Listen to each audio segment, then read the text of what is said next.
KAI Divre 3 Palembang mulai membuka layanan tes Ginos C19 di 6 stasiun sejak 26 April 2021. 6 stasiun tersebut antara lain Stasiun Kertapati, Prabu Muli, Muara Enim, Lahat, Tebing Tinggi, dan Lubuk Linggau. Tes Ginos dikelola BUMN Indofarma. Sekali pemeriksaan, calon penumpang dikenakan biaya Rp30.000. Calon penumpang harus memiliki tiket, tidak merokok, makan dan minum kecuali air putih selama 30 menit sebelum diperiksa.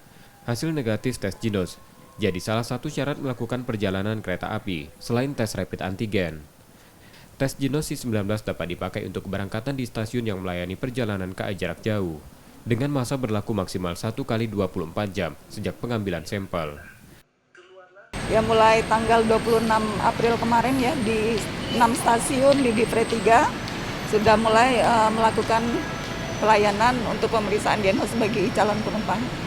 Antusias masyarakat bagus ya, karena mereka ada dua pilihan untuk melakukan pemeriksaan bebas COVID di stasiun, ada pemeriksaan rapid test antigen dan juga Ginos. Jadi masyarakat bisa memilih. Tes Ginos menjadi pilihan calon penumpang untuk memenuhi syarat perjalanan. Harga tes yang lebih murah dibanding tes rapid antigen jadi alasan utama, selain mudah digunakan dengan hasil cukup cepat. Tujuannya mau ke Lubuk Linggau. Iya. Tadi pakai tes apa nih berangkat? Genius.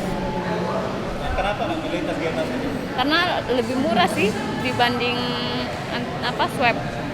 Baru pertama sih. Nggak ada. Kereta api masih jadi moda transportasi pertama yang menggunakan Ginos C19 sejak 5 Februari 2021 lalu. Hingga kini total 54 stasiun di Jawa dan Sumatera yang melayani pemeriksaan Ginos C19. M. Rizky Nurmizan, Kompas TV, Palembang.